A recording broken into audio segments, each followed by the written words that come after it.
Okay, I'm going to quickly go through the phases, the steps of an ACT project.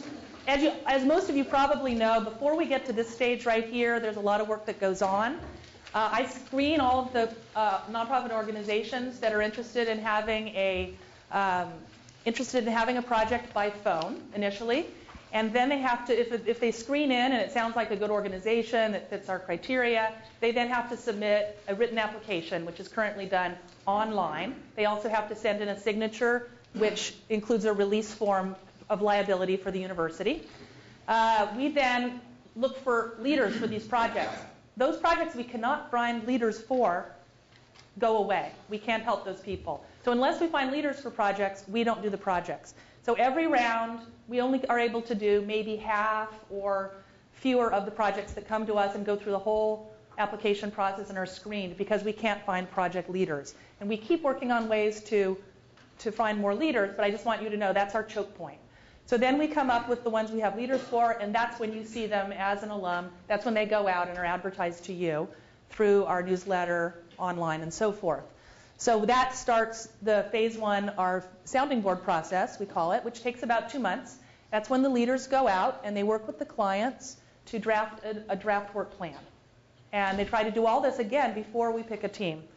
And they also write a new project description based on those discussions with the client, which is the project description that's advertised to the entire alumni base. Because often it changes between the time they apply, they talk to a leader for a couple rounds. Often they find that the original project that they asked for isn't really what they need, and so the description gets changed.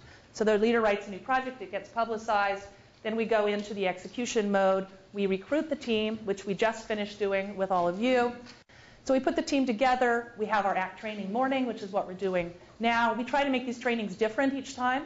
So we have different speakers every time. Sometimes it's an academic perspective. Sometimes it's more an in-the-field perspective. We encourage people to come back to trainings, even if they've already gone to one, because they're not the same every time.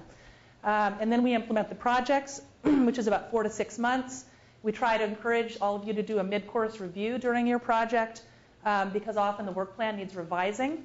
And then at the end of the project, there is usually a presentation to the client, which in this day and age tends to be a PowerPoint presentation.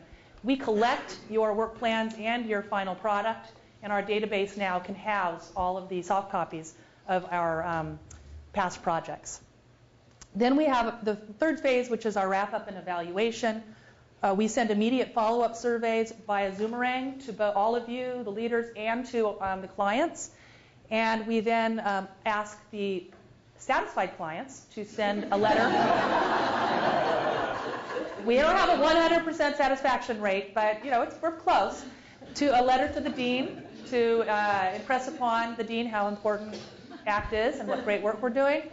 And we also do 2 additional evaluations on the client side, which is at the 1-year and the 3-year mark to try and assess impact